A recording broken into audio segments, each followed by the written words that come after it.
क्या मोदी जी ने डेटा बेच दिया है भारत का? जी हाँ, आधार का डेटा बेच दिया भारत का। वो भी किसको? एलन मस्क को बेच दिया है। कैसा है ये?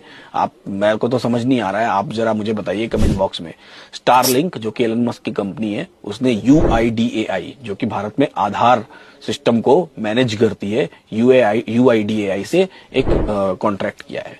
इस कॉन्ट्रैक्ट में स्टारलिंक इनके केवाईसी प्रोसेस को सीमलेस बनाएगी। अब केवाईसी प्रोसेस क्या होता है? नो योर कस्टमर, जिसमें आपका नाम होता है, आपका आधार नंबर होता है, आपका डेट ऑफ बर्थ होता है, इवन आपका ईमेल एड्रेस होता है, यहां तक कि आपका फोन नंबर होता है, और साथ ही साथ आपका पूरा एड्रेस होता है। आपके पिताजी का भी नाम होता है, आपके माताजी का नाम होता है, यानी आपका जितना डेटा रिक्वायर्ड है किसी भी कंपनी को भारत में पैर पसारने के लिए। स्टारलिंक को पैर पसारना है ना, जियो से लड़ना है, वोडाफोन से लड़ना है, आइडिया से लड़ना है, जितना डेटा रिक्वायर्ड है वो सारा डेटा आधार कार्ड पर अवेलेबल होता है, और उसी आधार कार्ड से सिम कार्ड भी अप्रूव होता है और इंटरनेट कनेक्शन भी मिलता है।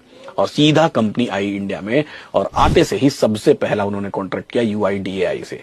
अब बताइए इसका मतलब क्या है और क्यों मोदी जी चिल्ला चिल्ला के लाल किले से बोल रहे हैं कि भारत की आईटी इंडस्ट्री को बढ़ावा देना है, और खुद का काम उठा करके सरकारी काम दे रहे हैं किसको? अमेरिका की कंपनी को। ऐसा क्यों भाई?